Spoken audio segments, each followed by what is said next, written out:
La tendance beauté du mois de février, spécial parfum. Voilà, avec nos deux invités, Valérie Pianelli-Guichard, PDG de la marque Comptoir Sud Pacifique, et Jean-Yves Salaska, responsable marketing de la marque Bon Parfumeur. Est-ce que vous pourriez présenter chacun vos marques maison françaises? Donc, Comptoir Sud Pacifique depuis 1974. C'est ça.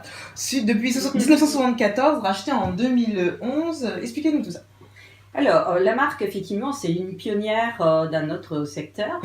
Ce qu'on appelle la niche, j'aime pas beaucoup utiliser ce mot, qui est un mot économique pour indiquer le fait qu'on n'est pas distribué dans les grandes chaînes de distribution, avec comme la parfumerie sélective. Donc, on reste une marque confidentielle. Et pour hommes et femmes. Pour hommes et femmes. On a beaucoup de fragrances qui sont mixtes. Aujourd'hui, on est vraiment des spécialistes du parfum puisqu'on a une quarantaine de fragrances au sein de notre marque. On a aussi une ligne cosmétique, on a aussi des lignes pour la maison, bien sûr. Mais à la base, on est vraiment des parfumeurs depuis 1974. D'accord. Pourquoi l'avoir acheté ? Pourquoi l'avoir acheté? J'ai un parcours d'industrie. C'est vrai que je viens de l'industrie cosmétique. Je suis pharmacien, comme je le disais tout à l'heure, avec derrière un diplôme d'économie. Et avec un profil comme ça, c'est classique, vous rentrez dans l'industrie cosmétique, pharmaceutique, etc. Donc ça aurait pu être n'importe quelle maison, finalement. Ça aurait pu être une autre maison, effectivement, de parfum ou de cosmétique. Je vous dis, c'était le domaine qui m'intéressait. Jean-Yves, quelques informations sur Bon Parfumeur. Alors, Bon Parfumeur est né de la volonté de Ludovic Bonneton, qui est le fondateur, après un parcours chez Yves Rocher et L'Oréal, et une attirance particulière pour les parfums, parce que c'est une de ces rares personnes masculines qui avaient sur l'étagère de leur salle de bain plusieurs parfums. Donc il y a eu une volonté de proposer des parfums de grande qualité, de décloisonner aussi l'univers de la parfumerie, qui entre les marques de luxe, et tout leur système médiatique et les marques de niche qui sont parfois un peu trop pointues n'étaient pas forcément accessibles au grand public. Quand on voit en France les chiffres de consommation de la parfumerie, on se rend compte que pour des raisons économiques aussi, beaucoup de gens achètent des produits de mauvaise qualité.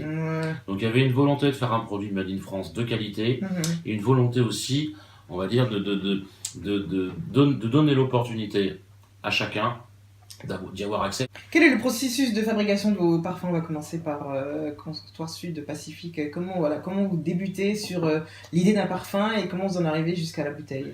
On prend par exemple le rhum et tabac parce qu'on a là, c'est notre dernière création. J'avais voyagé. C'était mixte, voilà, c'était mixte. Il y a beaucoup de messieurs qui adorent ce parfum, mais c'est vrai qu'il y a des femmes qui aiment utiliser des fragrances plutôt puissantes et donc qui utilisent rhum et tabac. Je vous disais, il y a 2 ans et demi, j'étais partie en vacances à Noël à Cuba et effectivement on est resté à Cuba avec la famille, etc. pendant une dizaine de jours. Et ce qui m'a vraiment frappée dans cette île, c'est l'odeur de rhum que vous avez partout. Le rhum coule à flot, plus que l'eau à la limite. On ne s'alcoolise rien qu'on s'entend l'air. Absolument. Et donc, c'est une sensation, si vous voulez, qui m'est restée vraiment en tête. Et quand je suis rentrée, l'ambiance aussi des bars, vous savez, Hemingway a vécu énormément à Cuba, etc. Et tous ces ambiances, ces couleurs, etc., j'avais envie de les mettre dans un parfum. Et ce projet donc est né après ce voyage. Et donc j'ai commencé moi-même à faire mes premiers mélanges, etc. Je ne peux pas mettre en formule, bien sûr, après on travaille avec des nez. Mais si vous voulez, c'est vrai que le projet, à la base, souvent, naît d'une expérience personnelle.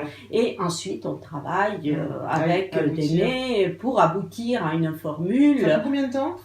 Mais là, ça a pris 1 an et demi à peu près. Et vous, pour Bon Parfumeur, comment ça se passe? Parce que vous avez un fonctionnement différent, vous. On travaille avec des nez qui travaillent pour de très grandes maisons, à la différence qu'on ne leur impose pas un brief marketing. On ne leur impose pas un benchmark par rapport au marché.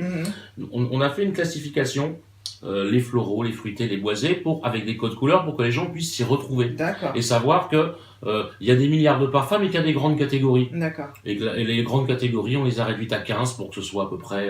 Donc ça sera 15 définitivement, ça pourra un petit peu... Alors ça ne changera pas les catégories, alors même si on est en train de les modifier aujourd'hui, parce que les catégories, elles sont présentes, elles sont en place. D'accord. Et que grosso modo, on a les fruités, des boisés, des orientaux. On va pas utiliser les termes comme fougère ou chypre qui sont un petit peu abscons. On va rester dans des catégories qui seront compréhensibles par tous. Donc le jaune par exemple, ça représente... Le jaune, ce sont les fruités. D'accord. Voilà, les boisés, c'est le rouge. Les floraux, ce sont les roses clairs. Les gourmands... Les 0,1, c'est... Alors le 0,1, c'est les colognes. D'accord. Donc cette catégorie, c'est la catégorie... C'est pas les boisés, c'est les... Comment on appelle ça ? Les orientaux, aussi, j'ai pas vu. Non, un vétiver, c'est de bergamote, c'est pas une orientale. Non. Non, c'est les boisés. Les verts, ce sont les boisés. Ouais. Les bleus sont les citrus, les orientaux ce sont les oranges, etc. Ouais. Donc c'est comme ça qu'on se repère avec Bon Parfumeur, c'est les couleurs. Voilà, et chiffres, sur les nouvelles étiquettes, effectivement, en fait, on indique 3 notes simples des 3 ingrédients qu'on va avoir en note de tête. Ouais. À savoir qu'on achète, si on prend le 601, il y aura vétiver, cèdre et bergamote. Si je passe sur un parfum masculin, le fruité, le 201, c'est pomme verte, muguet, poire. Ouais. Un souci de simplification pour que les gens effectivement comprennent. Donc un parfum, c'est un numéro avec 3 notes, on va dire les notes principales. Ouais. Comment ces parfums sont élaborés ? On a un comité à la tête duquel on a des sommités de la parfumerie, des gens qui ont beaucoup d'expérience, et à chaque fois on fait une compétition. C'est pas maintenant qu'on sort les collections de printemps ? Nous, on sort toujours une collection printemps fin mars, début avril. Ok. Et pour vous, c'est pas vraiment des saisons, hein. Là, on va en sortir 2 fin février. D'accord. Printemps, été. Voilà, on va se cadrer de manière un peu ludique sur le calendrier de la Fashion Week, par exemple. Donc finalement, même si votre fonctionnement est original, vous suivez quand même les règles de la parfumerie, quoi, avec sur les saisons, sur. Alors, oui et non. On sortira des produits qui seront compatibles avec les saisons. On se réserve le droit effectivement, par le biais de collaboration, de sortir un peu des sentiers battus. Vous avez fait une collaboration avec le fils de Castelbajac. Avec Louis-Marie de Castelbajac. À quel niveau Alors, ce sera une collaboration qui sera double. Elle sera à la fois liée au packaging, parce que nous on considère effectivement que moi j'aimerais pouvoir choisir le package, le flacon qui me plaît, et mettre dedans le parfum qui me plaît. Donc c'est un peu à l'opposé de ce qui se fait aujourd'hui en parfumerie. On essaie d'avoir des codes très très forts et de faire croire aux gens qu'ils vont devenir autre chose que ce qu'ils sont par le biais d'un flacon. Nous on leur dit qu'ils peuvent changer leur vie, leurs humeurs en étant un peu maîtres de leur destin. Donc la collaboration avec Louis-Marie, nous on la trouve très intéressante et ludique. Vous verrez ça bientôt. Je peux pas le dire pour le moment. Printemps, été. Moi, au mois de mars, on l'annonce au mois de mars, c'est bientôt. Donc ça va être sympathique. Et il y a effectivement, comme Louis-Marie a créé sa propre marque d'Armagnac, on est en train aussi de travailler sur un parfum qui n'aura pas les tonalités de rhum, mais d'Armagnac. On pourra faire des cocktails. Depuis quelques années, on se retrouve avec une tendance de parfum boisé, j'ai l'impression, légèrement fruité, sucré, aussi bien pour les hommes que pour les femmes. Est-ce qu'il existe une tendance dans le monde du parfum ? Par exemple, voilà, il y a comme un conglomérat de parfumeries qui disent cette année ça va être ça. C'est vrai ? Bien sûr. Ah oui. Évidemment. Et puis les tendances existent comme dans la mode. Qui décide ça ? Mais ça se dessine, je crois. Franchement, c'est les consommateurs aujourd'hui. Ah, c'est ça ? Oui, je pense parce que... C'est vraiment les consommateurs qui décident du ton du parfum, de ce qui va être ? Je pense que si vous voulez, aujourd'hui, dans les maisons de parfumerie sélective, ce qui se passe, c'est qu'ils vont sortir des parfums en fonction de tests consommateurs qu'ils vont faire. Et c'est donc le consommateur, quelque part, qui va donner les tendances C'est vrai, le consommateur décide vraiment. Il ne décide pas vraiment, mais il va dessiner des tendances. Aujourd'hui, effectivement, comme vous le disiez très bien, on a une tendance au fruité, sucré, etc. Boisé, oud, voilà, le oud commence à passer, mais on est sur des choses plutôt gourmandes, mais c'est les consommateurs qui aiment énormément ça. Donc, après, dans des maisons comme les nôtres, effectivement, on a la pleine liberté de faire des choses totalement différentes. Et on est un peu initiateur de tendances dans le sens qu'on propose des parfums qui ne sont pas forcément tendances. Ouais, c'est vrai. Pourquoi quand il s'agit des senteurs fraîches particulièrement favorites de l'été, elles tiennent rarement sur la peau. C'est une question de... Parce que certains me disent « Ah, c'est parce que t'as un grain de peau. » Je me dis n'importe quoi. C'est vraiment ça ou pas? Non. Si vous voulez, dans les tendances... Enfin, dans les citronnés. Les citronnés tiennent bien, mais sinon... Mais ça dépend. En fait, on utilise beaucoup d'hespéridés ou alors des floraux légers. Et c'est vrai qu'on a une rémanence, en fait, ce qu'on appelle la rémanence de la matière sur la peau, qui est moins importante. Et c'est pour cela que c'est beaucoup plus volatile, si vous voulez, et c'est pour cela que ça tient moins. Mais en fait, je pense que c'est pas que ça tient moins. En fait, c'est des odeurs qui sont plus légères. D'accord. C'est nous, finalement, au cours de la journée, on le sent beaucoup moins, c'est vrai? Voilà. D'accord. Une maison ou une marque peut-elle choisir son nez en fonction d'un parfum ou des années?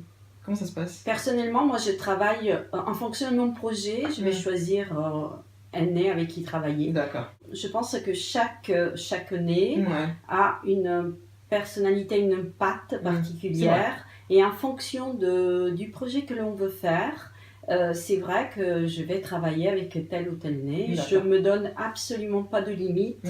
Et d'ailleurs, je travaille...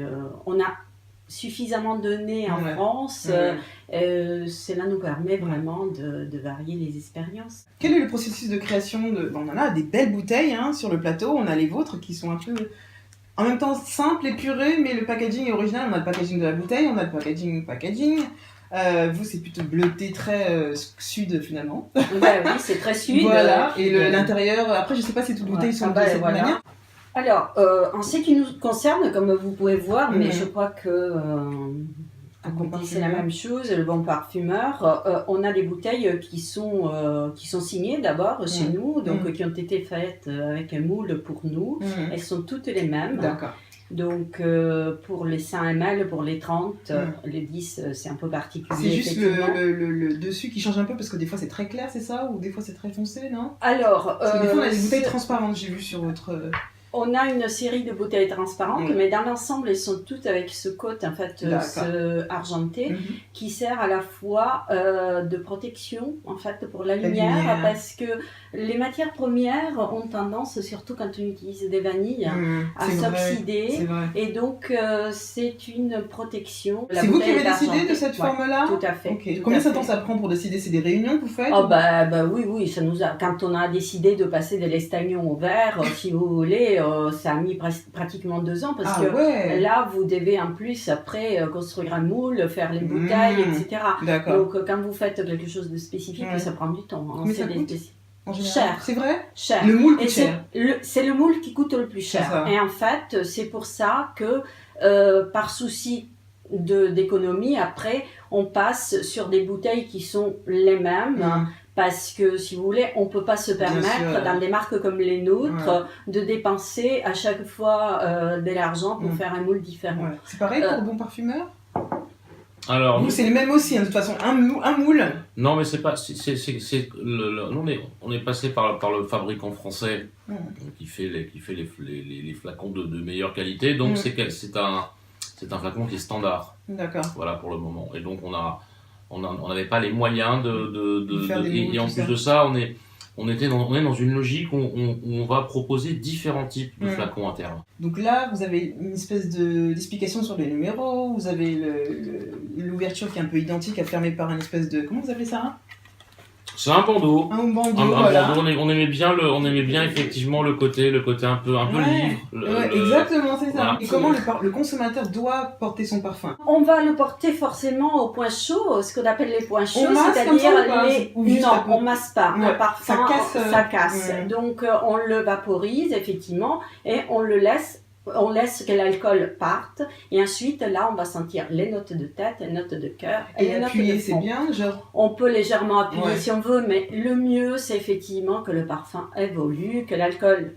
Voilà. Et la bulle d'air aussi, c'est bien? C'est très bien. Et d'autre part, les vêtements. Les vêtements sont un véhicule vraiment d'odeur, surtout si vous avez des matières naturelles. Aujourd'hui, les matières synthétiques retiennent moins le parfum. Oui, c'est vrai. Je trouve qu'il y a des parfums qui sont tellement, ce dont on va parler tout à l'heure, il y a des parfums que j'aime beaucoup, parce que non seulement il reste sur la peau toute la journée, après on a parlé de senteur aussi, bien sûr. Mais quand on reporte un vêtement, on sent le parfum, on fait absolument, wow, ça vraiment, absolument. Ouais. Et nous, on a un geste de parfumage justement qui est propre à Comptoir Sud Pacifique, parce que après c'est levé, mais on le fait derrière sur le vêtement. D'accord. Et c'est vrai que ça permet effectivement de donner presque une identité olfactive à la personne, parce que le vêtement, le pull, le manteau, etc.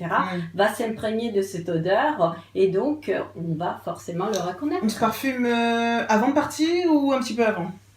Je crois un petit peu avant de partir. Sinon c'est trop fort. Et les gens qui surdosent là. Vous savez là.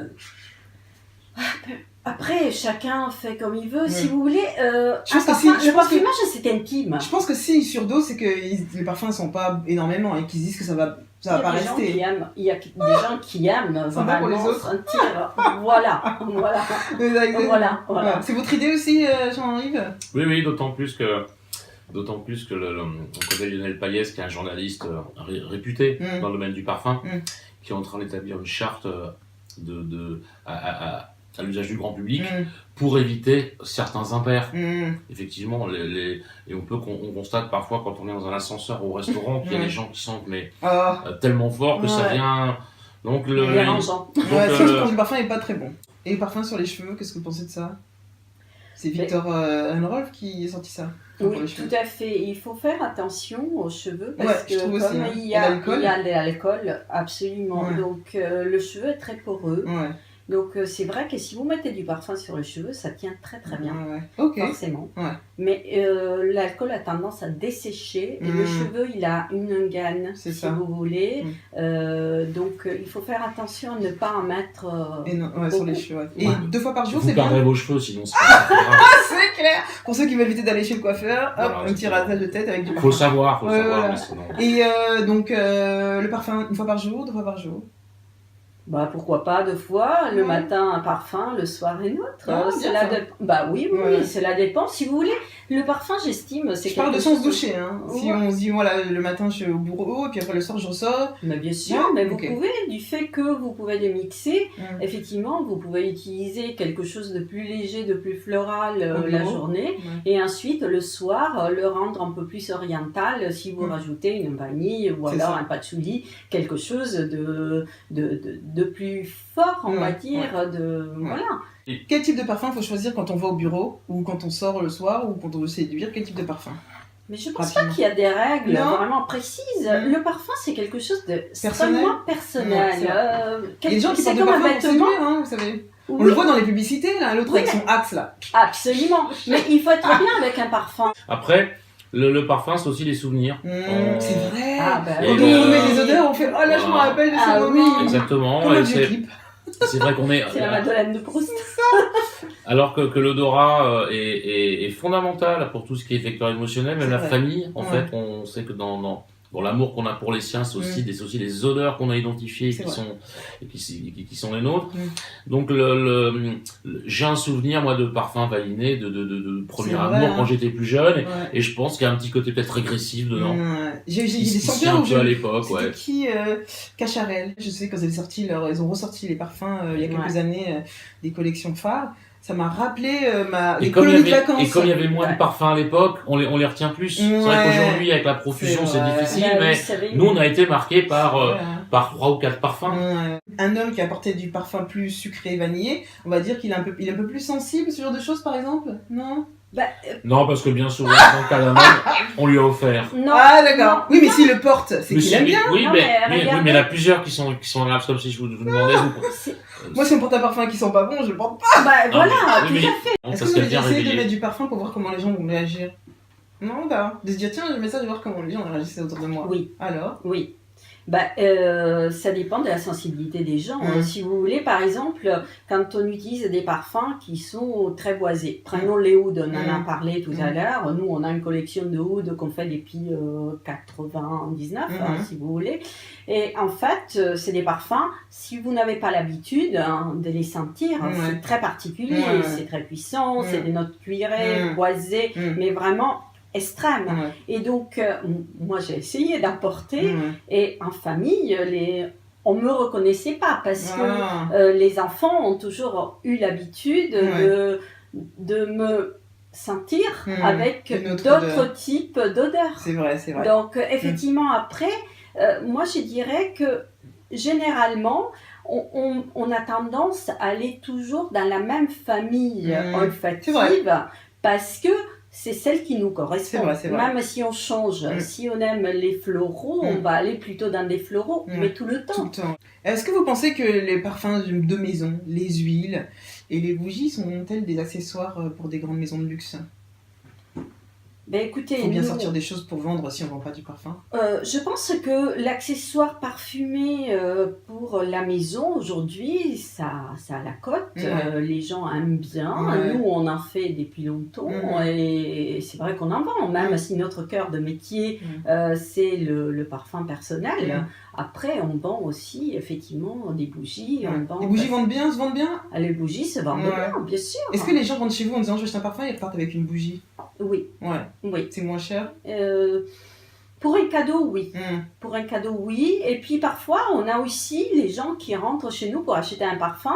S'ils trouvent la bougie dans la même fragrance, ils l'achètent.